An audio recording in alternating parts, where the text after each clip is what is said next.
අනේ යකේ කොණ්ඩේ ගොඩක් යනවා යකේ. අනේ යකේ ගොඩක් හිස්සුයි යකේ. අනේ යකේ කොණ්ඩේ කොහමද යකේ පරිස්සම් කරගන්නේ? ඔය කර්ලි කොණ්ඩේ කොහමද ඔයා පරිස්සම් කරගන්නේ කියලා අහන නංගිලාට. නංගිලාට මලිලාට නෙමෙයි ඕන කෙනෙක්ට. ඉතින් මම හොඳ දෙයක් දැනගෙන නොකියන එක හරි නෑනේ. මම කලිනුත් ඔයාලට වීඩියෝස් කරලා තියෙනවා. මගේ කොණ්ඩේ කොච්චර ගොඩක් එක සැරයකට ගියාද? ඒ කොණ්ඩේ කොහොමද නැවතුනේ කියලා. මෙන්න ප්‍රොඩක්ට් එක. මෙන්න ප්‍රොඩක්ට් එක.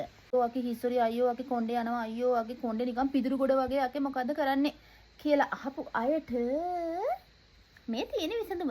මේ තියෙන්නේ විසඳුම. සිලිකන් එක. මේක නම් මන්න I love this සිලිකන්. මේක පට්ට සුවඳයි. කොණ්ඩේ හරිම කොණ්ඩේ ෂෝක් එකද තියෙනවා. කලින් මම වීඩියෝස් දාලා තියෙනවා. ඔයාලට ගිහින් බලන්න පුළුවන්. කොණ්ඩේ කොටද දිගද කියන එක නෙමෙයි ප්‍රශ්නේ. ප්‍රශ්නේ තමයි කියන මානසික වදයක් කොණ්ඩේ යනවා කියන එක. මම ඒක අත් විඳපු හින්දා මම දන්නවා. මෙන්න මෙහිම කරන් පස්සේ කොණ්ඩේ ගුලි ගුලි එන්නේ.